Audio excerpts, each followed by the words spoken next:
Good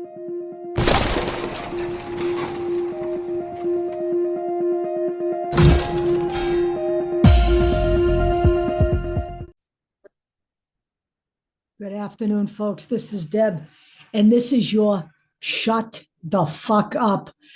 We got a doozy today, folks, as my grandmother would say. We're going to start with Agent Orange, the orange jackaloon, the big fat orange blob, okay?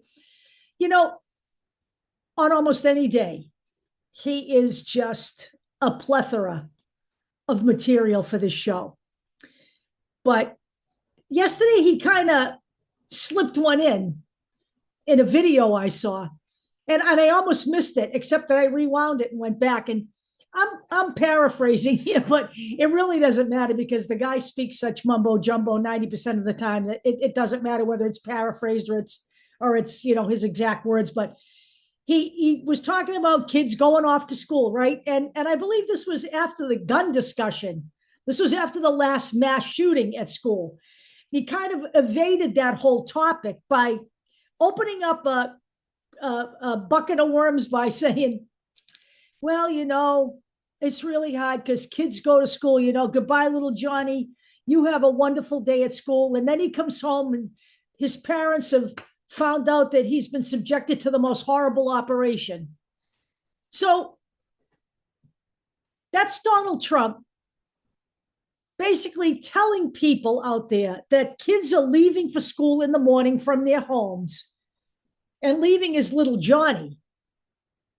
And when they come home, they've had transgender surgery while they were at school, and they're coming home as a transgender child. You know what?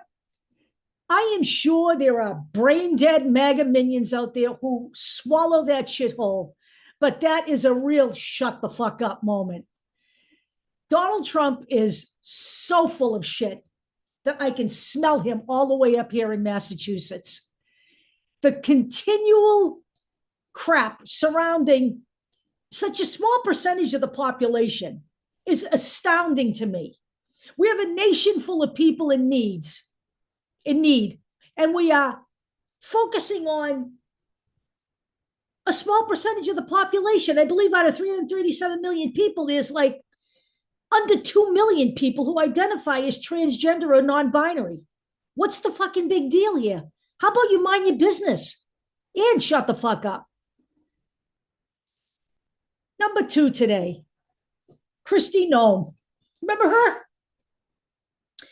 Kristi Noem recently called vice presidential candidate Tim Walz a bully.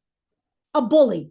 The woman who threw her puppy in a ditch and killed it because it couldn't be trained, and then actually killed a goat right after that, who was unruly, is calling Tim Walz a bully. And she's claiming that people are so unhappy in Minnesota that there's been a mass exodus from Minnesota to South Dakota, even though she actually has no data to substantiate any of that. Now, I understand that the GOP really doesn't have to provide any actual evidence that anything is true. They really don't, because the people that they pander to don't actually require that. They'll believe anything they say at any time. But the notion that a woman who has killed her own puppy and has killed a goat, who literally put her entire town of Sturgis at risk for COVID by allowing bikers in at the height of the COVID pandemic without masks and vaccines, should be calling someone like Tim Walz a bully, makes her a giant case for shut the fuck up. And then there's Tulsi Gabbard, who used to be a Democrat and actually positioned herself as a grand and glorious progressive in the Democratic Party. And she is now full on MAGA. And she said the other day that the endorsement by Dick Cheney and Liz Cheney, the endorsement of Kamala Harris by them, quote, sickened her. Well, you know what? Tulsi, shut the fuck up, because I'll tell you what sickens me. What sickens me is you wave the flag all day long about how you served in the U.S. military and you're still serving as a reservist and all of this, and yet you are supporting a man who tried to overthrow the government and prevent the peaceful transfer of power. That speaks volumes about what a bullshit artist you were. You were never a Democrat, Tulsi. So you can shut the fuck up. And the sooner the better. Although she has been added to Donald Trump's transition team, along with the next guy we're going to talk about, RFK Jr. He is also now on Donald Trump's transition team. So RFK Jr. is out there now trying to spread the lie that Donald Trump is a changed person. He cares now about his legacy. And if he's elected, he's ready now to govern. Donald Trump is incapable of being any different than he has ever been. He cares about one thing only, power. And the second thing he cares about, which goes along with power, is glory. And the only person he actually cares about is himself. And in order to be president of the United States, you have 337 million people you have to care about, or you can't call yourself a leader in any sense of the word.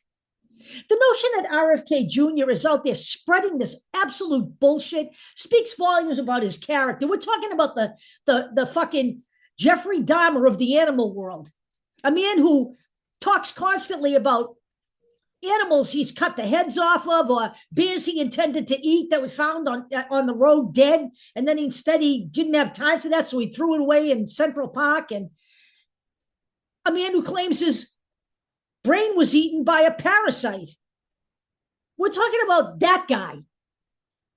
And we're supposed to believe from his mouth to our ears that Donald Trump is suddenly a changed person. I've been watching Donald Trump's rallies. I've been watching Donald Trump's statements. I've been watching Donald Trump stoke violence. And Donald Trump hasn't changed. In fact, as we get closer to the election, Donald Trump gets worse and worse. So RFK Jr. can shut the fuck up. Now, that's all I got for today. But I promise you, this little book here I keep, there's a whole list of shit here. So we will be back this week with another Shut the Fuck Up, and it'll probably be Thursday afternoon. But in the meantime, you folks have a lovely evening, and I will talk to you later.